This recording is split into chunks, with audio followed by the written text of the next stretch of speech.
Halo semuanya. Perkenalkan, saya Fadila Yanuri Pratiwi, NIM 2008 1030 1024.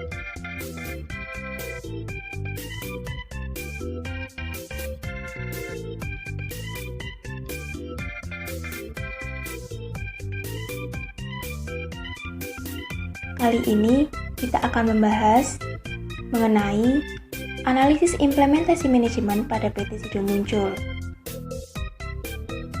Cakupan analisis yang akan kita bahas pada kesempatan kali ini terdiri dari lingkungan internal dan eksternal, etika bisnis dan CSR, perencanaan dan implementasi strategi, penetapan tujuan dan pengambilan keputusan, dan terakhir pengorganisasian dan struktur. Kalian tahu nggak sih profil PT Sido Muncul? Yuk cari tahu. PT Sido Muncul. PT Sido Muncul memiliki nama lengkap PT Industri Jamu dan Farmasi Sido Muncul Terbuka.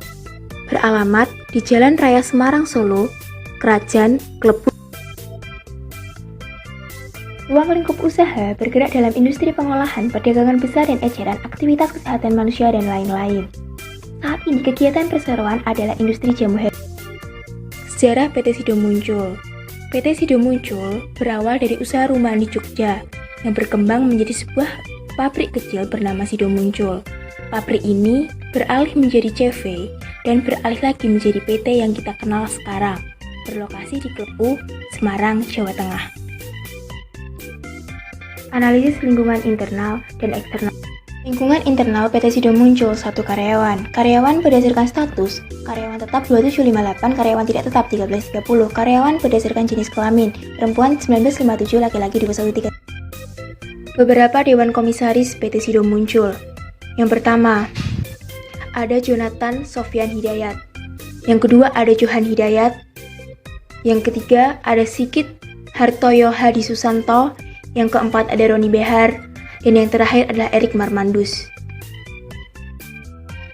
Para pemegang saham PT Sido Muncul, 81% dipegang oleh PT Hotel Candi Baru, 18,2% dipegang oleh masyarakat, dan 0,8% dipegang oleh saham Treasury.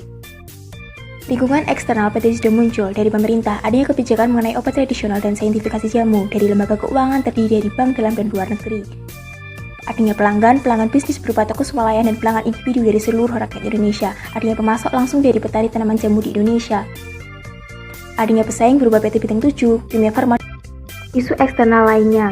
Yang pertama ada isu sosial, adanya perubahan pola masyarakat dari pertanian menjadi industri, dan adanya perubahan pola hidup sejak pandemi. Yang kedua, adanya isu ekonomi, yaitu berkembangnya usaha-usaha kecil, dan adanya pandemi COVID yang justru meningkatkan produksi perusahaan. Yang ketiga, adalah isu alam, adanya polusi udara, polusi air, dan berkurangnya lahan hijau. Selanjutnya adalah analisis etika bisnis dan CSR. Etika bisnis. Hubungan dengan pesaing, adanya persaingan yang sehat dan transparan, tidak diperkenankan menyusup dan tidak bekerja sama untuk merugikan pelanggan. Kedua, hubungan dengan karyawan. Menghormati HAM karyawan, terbuka dan berkomunikasi dengan baik, serta memberikan reward. Hubungan dengan pemegang saham. Memperlakukan pemegang saham sesuai dengan UU dan ADP, tidak membeberkan informasi yang sensitif dan rahasia ke sembarang pihak. Hubungan dengan pemerintah, menjalin hubungan yang serasi dan harmonis, mendukung program pemerintah dan bersikap netral dan tidak berkepentingan politik. CSR PT Sido Muncul di bidang HAM, memberikan beasiswa ke SN Negeri Jiwa, bantuan posyandu, dana pembangunan masjid, dan bantuan korban bencana. Kelanjutan CSR PT Sido Muncul. Di bidang lingkungan, ampas jamu diolah menjadi bahan bakar boiler, biomasa, mengembangkan kawasan agrowisata Sido Muncul. Adanya mudik gratis. Mudik gratis ini dijalankan setiap tahun kepada para pedagang jamu se-Jabodetabek. Selanjutnya adalah bidang kesehatan. CSR-nya terdiri dari operasi bibir sumbing, operasi katarak, dan rumah singgah kanker. Selanjutnya, analisis perencanaan dan implementasi strategi. Berikut adalah visi, misi, dan tujuan dari PT Sido Muncul.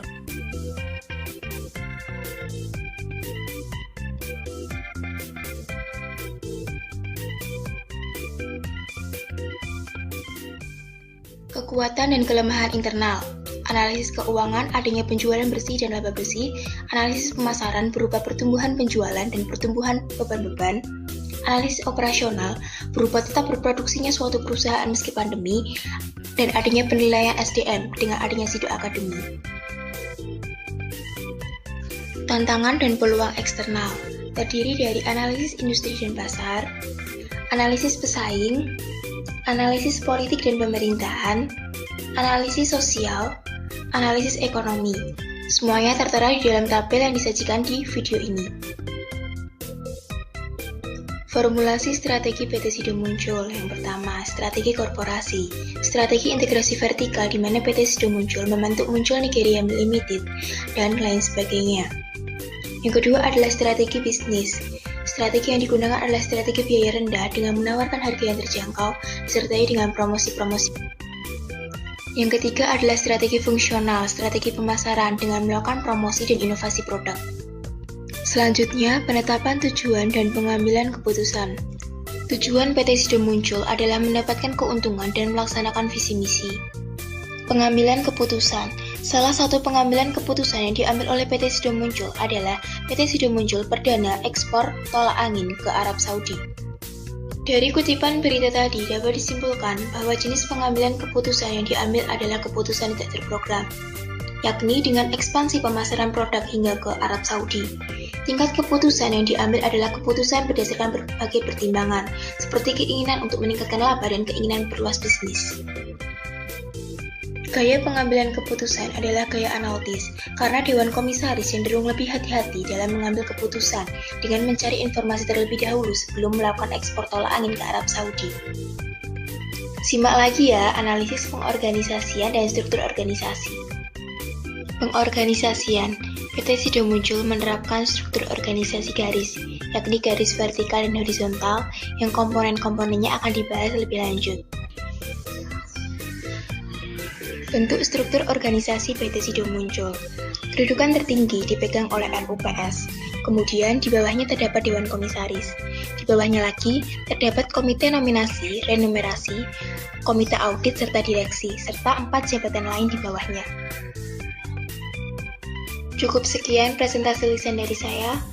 Terima kasih.